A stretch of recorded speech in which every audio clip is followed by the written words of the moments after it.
शिव बाबा याद है ना।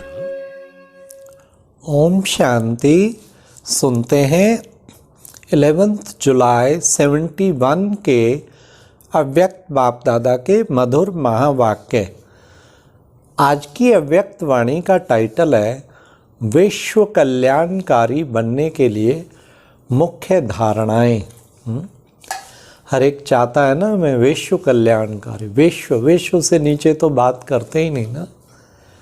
तो आज बाबा ने कहा क्या मुख्य धारणाएं हैं, सुनिए। और खासकर आज की मुरली में बाबा ने मान परछाई के समान पिछाड़ी कब आएगा, आप ही पीछे लग जाए मान, कौन से शब्द व भाषा इस संगठन में नहीं होने चाहिए। फिर बाबा ने कहा आगे बढ़ते हुए कौन सी बात हमें नहीं छोड़नी है।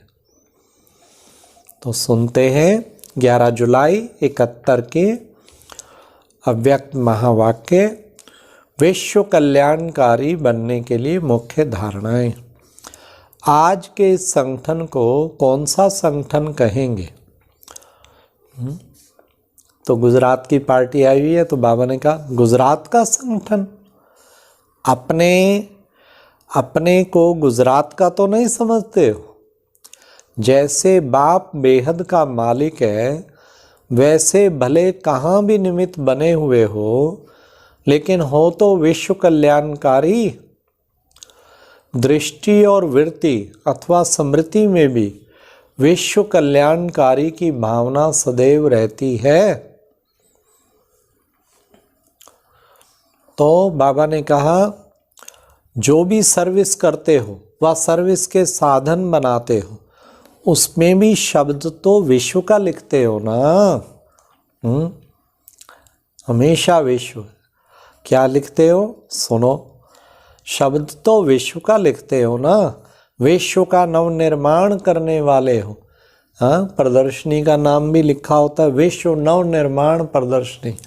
चाहे आप अपने शहर में लगाएं, लेकिन बाहर विश्व नव निर्माण प्रदर्शनी। कईयों ने अपने संग्रहालय का नाम ही विश्व नव निर्माण आध्यात्मिक संग्रहालय। तो बाबा ने कहा विश्व का परिवर्तन होता जाता है। आवाज एक जगह किया जाता है, लेकिन फैलता तो चारों ओर है ना। भले निमित्त एक स्थान पर आवाज बुलंद करते हो, लेकिन फैलता तो चारों ओर है ना। तो विश्व कल्याणकारी बनने के लिए मुख्य 2 धारणाएं आवश्यक हैं। और वो 2 धारणाएं कौन सी हैं? मुख्य 2 धारणाएं हैं ईश्वरीय रुहाव और साथ में रहम। अगर रुहाव और रहम दोनों ही साथ साथ में हैं और समान हैं, तो दोनों गुणों की समानता क्या करेगी? से रूहानियत की स्टेज बन जाती है।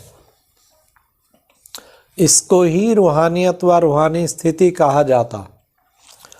रुहाव भी पूरा हो और रहम भी पूरा हो। अभी रुहाव को छोड़ सिर्फ रहम करते हो, व रहम को छोड़ सिर्फ रुहाव में आते हो। रहम दिल भी पूरा और रूहानियत भी नहीं छोड़नी, रुहाव भी पूरा। अभी रुहाव को छोड़ सिर्फ रहम करते व रहम को छोड़ सिर्फ रुहाव में आते। इसलिए दोनों की समानता से ही रूहानियत की स्थिति बनती है, उसकी कमी हो जाती है। फिर बाबा ने कहा सम्मान को छोड़ मान की इच्छा रखने से सफलता नहीं हो सकती। हाँ, फिर बाबा ने कहा मान की इच्छा को छोड़ सम्मान में टिक जाओ तो मान परछाई के समान आपके पिछाड़ी में आएगा। जैसे भक्त अपने देवताओं व देवियों के पीछे अंधश्रद्धावश भी कितने भाग दौड़ करते हैं, वैसे चैतन्य क्या करेंगे? वैसे चैतन्य स्वरूप में सम्मान में स्थित हुई आत्माओं के पीछे सर्व आत्माएं मान देने के लिए आएंगी, दौड़ेंगी। भक्तों की भाग दौड़ देखी है ना। बाबा कहते कैसे तिरुपति बालाजी जाओ, कई जगह जाओ, हाँ विश्वनाथ के मंदिर जाओ, काशी, क्या भक्तों की भाग दौड़। तो बाबा कहते हैं रुहाव कोई वर्णन करने व दिखाने से दिखाई नहीं देता। कैसे दिखाई देता है सुनिए। रुहाव नैन चैन से स्वयं ही अपना साक्षात्कार कराता है। अगर उसका वर्णन करते हैं तो रुहाव बदलकर रोब में दिखाई देता है। तो रोब नहीं दिखाना है, रुहाव में रहना है। रोब को भी अहंकार व क्रोध की वंशावली कहेंगे, इसलिए रोब नहीं दिखाना है, लेकिन रुहाव में जरूर रहना है।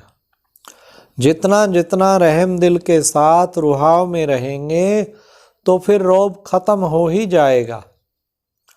कोई कैसी भी आत्मा हो, रोब दिलाने वाला भी हो, तो रुहाव और रहम दिल बनने से रोब में कभी नहीं आएंगे। ऐसे नहीं कि सर्कमस्टांसेज ऐसे थे, वह ऐसे शब्द बोले तो यह करता है, करना ही पड़ा, करना ही पड़ेगा, यह तो होगा ही। अभी तो संपूर्ण बने ही नहीं हैं। यह शब्द अथवा भाषा इस संगठन में नहीं होना चाहिए। जो मास्टर नॉलेजफुल सक्सेसफुल होते हैं वे अपनी नॉलेज की शक्ति से क्या करेंगे। नॉलेज की शक्ति भी बहुत बड़ी शक्ति है ना। नॉलेज की शक्ति से कारण को निवारण में बदली कर देंगे, फिर कारण खत्म हो जाएगा। निमित्त बनने वालों को विशेष अपने हर संकल्प के ऊपर भी अटेंशन रखना पड़े, क्योंकि निमित्त बनी हुई आत्माओं के ऊपर ही सभी की नज़र होती है, सारे विश्व की नज़र। आगे सुनिए। अगर निमित्त बनने वालों में कोई कमी है तो छिप नहीं सकते, ये भी सुन लो। इसलिए तुम निमित्त बनी हुई आत्माओं को इतना ही विशेष अपने संकल्प, वाणी, कर्म के ऊपर अटेंशन रखना पड़े। अगर अटेंशन नहीं होता है तो आप लोगों के चेहरे में रेखाएं टेंशन की दिखाई पड़ती हैं। जैसे रेखाओं से लोग जान लेते हैं कि क्या क्या अपना भाग्य बना सकते हैं। तो अगर अटेंशन कम रहता है तो चेहरे पर टेंशन की रेखाएं दिखाई पड़ती हैं। उस माया के नॉलेजफुल जान लेते हैं, वह भी कम नहीं है। कभी कभी कह देते हैं कि अरे भाई आप राजयोगियों का चेहरा चिंतित क्यों है। किसी किसी का जब चिंतित होता है टेंशन में क्यों है। हाँ, अरे आप काम का काम बहुत है, अरे हम गृहस्थी भी बोझिल, आप भी बोझिल, अच्छा थोड़ी लगता। तो हम ट्रस्टी लगे, हल्के लगे बिल्कुल उन्हें। तो बाबा ने कहा उस माया के नॉलेजफुल जान लेते हैं, वे भी कम नहीं है। इसलिए आप लोग अपने आप को भी कभी अलबेले होने के कारण परख ना सको, लेकिन वे लोग इस बात में आप लोगों से तेज हैं। क्योंकि उनका तो कर्तव्य ही यही है।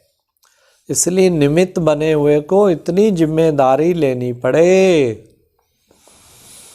कोई भी बात मुश्किल लगती है तो कोई कमी है जरूर, ये समझ लो। समझा। अपने आप में निश्चय बुद्धि बनने में कब कुछ कमी कर लेते हैं। जैसे बाप में 100% है, चाहे एक तरफ आप एक निश्चय बुद्धि हो, दूसरे तरफ सारे विश्व की आत्माएं क्यों ना हो, लेकिन इसमें डगमग नहीं हो सकते। ऐसे ही चाहे दैवी व ईश्वरीय आत्माओं द्वारा व संसारी आत्माओं द्वारा भले कोई भी डगमग कराने का कारण बने, लेकिन अपने आप में भी निश्चय बुद्धि की कमी नहीं होनी चाहिए। इसलिए रुहाव के साथ रहम भी रखना है। अकेला रुहाव नहीं, रहम भी हो। निश्चय बुद्धि हो, कल्याण की भावना रखने से दृष्टि और वृत्ति दोनों ही बदल जाते हैं। कैसा भी कोई क्रोधी आदमी सामना करने वाला व कोई इंसल्ट करने वाला गाली देने वाला हो, लेकिन जब कल्याण की भावना हर आत्मा प्रति रहती है तो रोब बदलकर रहम हो जाएगा। इसलिए कभी भी सर्विस करते यह नहीं देखना, वह यह नहीं सोचना कि जो किया वह कोई व्यर्थ गया। नंबरवार समय प्रमाण फल दिखाई देते जाएंगे। तो बाबा ने कितना सुंदर ये चेक करो कि अब और सुंदर बाबा ने कहा, ये चेक करो हर संकल्प में पद्मों की कमाई जमा की, हर संकल्प जमा होती जाए, हर वचन से, हर कर्म से, हर कदम से पद्मों की कमाई जमा की। बाबा ने कहा नहीं तो ये कहावत किस लिए है? हर कदम में पदम है। पदम कमल पुष्प को भी कहते हैं ना, तो पदम समान बनकर चलने से हर संकल्प और कदम में पद्मों की कमाई कर सकते हो। तरीका भी बता दिया बाबा ने, पदम समान बन के चलो। एक संकल्प भी बिना कमाई के नहीं होगा। अब तो ऐसा टेंशन रखने का समय है, एक कदम भी बिना पदम के कमाई का ना हो। अपनी जिम्मेवारी का ताज जितना जितना धारण करेंगे उतना दूसरे की जिम्मेवारी का ताज भी धारण कर सकेंगे। फिर बाबा ने कहा जितना संस्कारों में, अब सुनिए, नम्र चित्त बनना है। नम्र चित्त जो होते हैं वो झुकते हैं। जितना संस्कारों में, संकल्पों में झुकेंगे उतना विश्व आपके आगे झुकेगी। झुकना अर्थात झुकाना, संस्कार में भी झुकना। यह संकल्प भी ना हो दूसरे हमारे आगे भी तो कुछ झुकें, हम झुकेंगे तो सभी झुकेंगे। सच्चे सेवाधारी होते हैं वे जब सभी के आगे झुकेंगे तब तो सेवा करेंगे। छोटे भी और प्यारे होते हैं, इसलिए अपने को सिक्की लद्दे समझो। आगे बढ़ते हुए भी आगे बढ़ाने वालों का रिगार्ड नहीं छोड़ना, पक्की बात ये समझो। जिन्होंने बढ़ाया उनको नहीं छोड़ जाना, ना ना। बढ़ाने वालों का रिगार्ड रखेंगे तब वे आपका रिगार्ड रखेंगे। आपको देख अन्य करेंगे, समझा? अच्छा, ओम शांति। तो ये थे आज के मधुर महावाक्य जो बाबा ने कहा, जिम्मेवारी का ताज और विश्व कल्याणकारी बनने के लिए रुहाव और रहम और मान परछाई की तरह अपना पाएगा जब इच्छा छोड़ेंगे। ये थे आज के मधुर महावाक्य। और अब यह एक बहुत अच्छी वीडियो भी जरूर देखें।